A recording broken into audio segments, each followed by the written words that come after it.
KTM is one of the most improved MotoGP team in the recent history of our sport. In just 4 years, they managed to get on the top step of the podium 3 times in 2020. Once with the rookie Brad Binder and twice with the Tech 3 rider Miguel Oliveira. Now what's in store for them in 2021? What are the expectations of the management and what are the riders thinking? Let's talk about all this in today's video. My name is Sankalp and this is your Racing News Fix.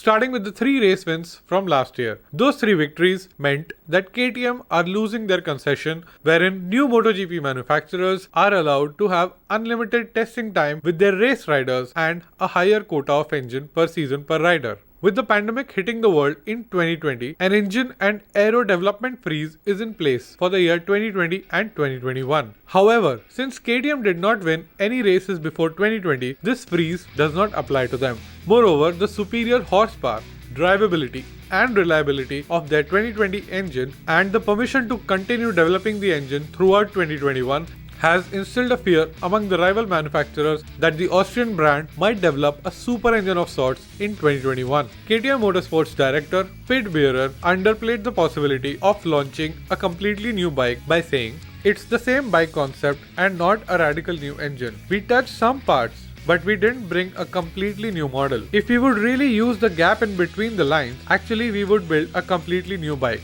But first of all, you need to also have the manpower to do so. And we are committed to our colleagues that we are going to go all together in a useful format and not destroy too much material. And that's what we did. So we didn't plan to make a completely new machine and use this moment to take an advantage." With the end of the year 2020, along with the concessions, KTM also lost their most experienced rider, Pol Espargaro, to Repsol Honda. Pol Espargaro had been them since their debut season in 2017 and has played a key role in the development of the bike. 2-time race winner Miguel Oliveira has been promoted from Tech 3 to the factory team to partner with the Rookie of the Year from 2020, Brad Binder, riding the high tide from the last season, and both their riders now having MotoGP wins under their belts, along with the addition of 2-time race winner Danilo Petrucci in their Tech 3 squad. KTM CEO Stefan Pierer expects its riders from both the teams to fight in 2021 Riders' Championship. Calming these expectations down, KTM Motorsports director Pit Bierer said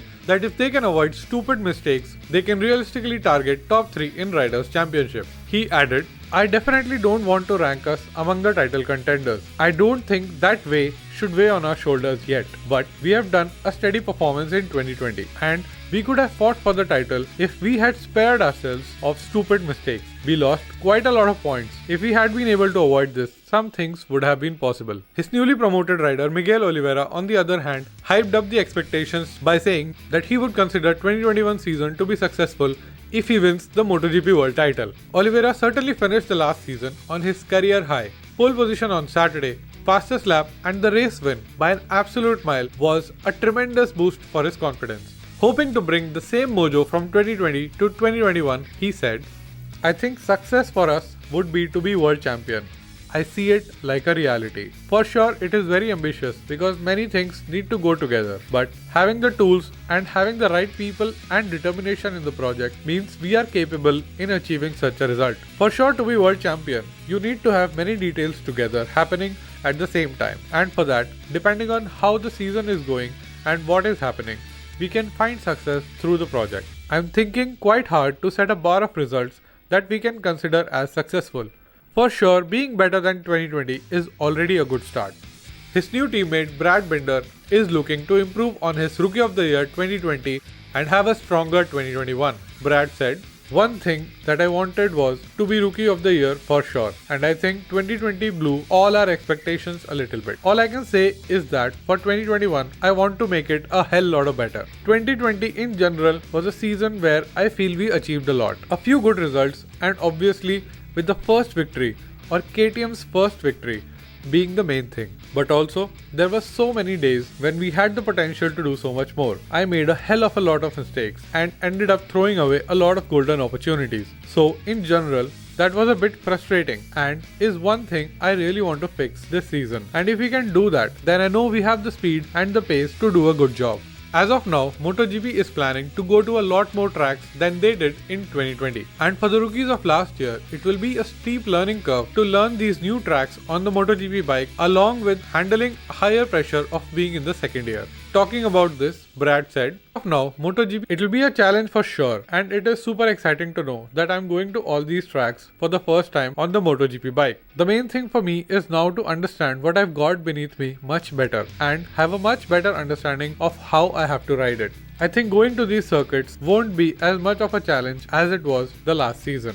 Looking ahead at 2021 and what to expect from Binder, it is safe to say that podiums and fights at the pointy end of the grid will be first objective. In just his second year in MotoGP, we saw Suzuki's Joan Mir become the world champion last year, which shows the progression that can take place from year 1 to year 2 in the sport. After hearing these interviews, I have so many questions. Is Oliveira aiming too high? Is it realistic? Or is it just an after effect of the roller coaster of a season we had last year? How will the team dynamics be in the KTM garage and on the track, given that last year there was a lot of friction between the two when they were fighting for the same piece of tarmac? But for me, the real question is, why is Pit Bierer underplaying the chances of KTM doing big things in 2021? Is he just playing it safe and forgot to tell everybody to tell media the same thing? Or did he miss a memo from the CEO saying they are going all in 2021? Also, I'm very curious about them not building a super engine in 2021. I mean, coincidences like this in MotoGP, which give massive advantage, are very rare. KTM are free to upgrade pretty much the whole bike, while others cannot upgrade much in terms of engine and aero. Why would they not take advantage of that? Well, saying something is one thing, but whether they have actually taken advantage or not, only the season opener in Qatar will tell. Now you might be thinking that I've been talking about KTM for so long and I barely mentioned Tech 3, Harvey Poncharal and the new rider Danilo Petrucci. Well, don't worry, I didn't actually forget about them. We'll talk all about them, their headspace and their expectations in the next video. Do you think KTM can realistically win Riders or Constructors Championship, or maybe even both? Let me know down in comment section below. If you enjoyed today's video, please give me a thumbs up. I will be back soon with bite-sized MotoGP news, views, reviews and gossips. So hit that subscribe button and the bell icon so that you don't miss your next racing news fix. My name is Sankalp and I'll see you in the next video. Oh wait, I forgot to tell you. Here are the images of the new Pramac Ducati for 2021 and the new rider lineup. I'll see you soon.